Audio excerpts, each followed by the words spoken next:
আসসালামু আলাইকুম। দেশ ও প্রবাস থেকে যে যেখান থেকে দেখছেন সবাইকে আজকের ভিডিওতে স্বাগত।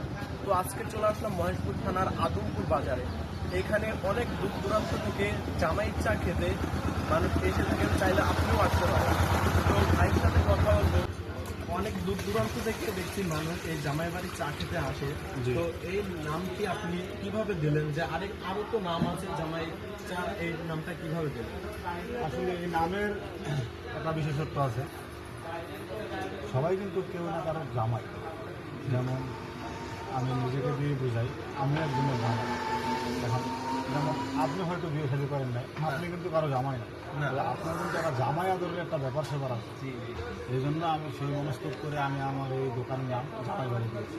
জি, খুব সুন্দর একটা নাম। তো আপনি যে চা বিক্রি করেন, দিন কত টাকা বিক্রি হয় চা?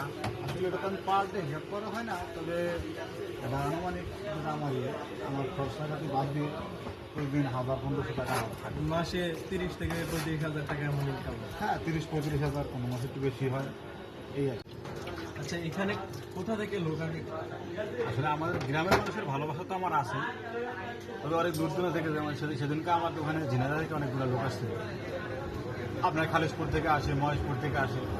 এখানে চাই বিক্রি করেন না অন্য কিছু? এখানে আপনার আছে পোড়া রুটি, মালাই চা, দুধ চা এবং পোড়া রুটি, সাথে আছে স্পেশাল রং চা।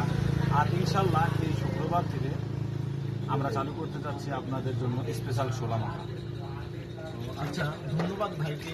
আপনারা যারা জামাই চা খেতে আসেন, 3টে থেকে রাত 9টা পর্যন্ত খোলা থাকে। ধন্যবাদ সবাইকে।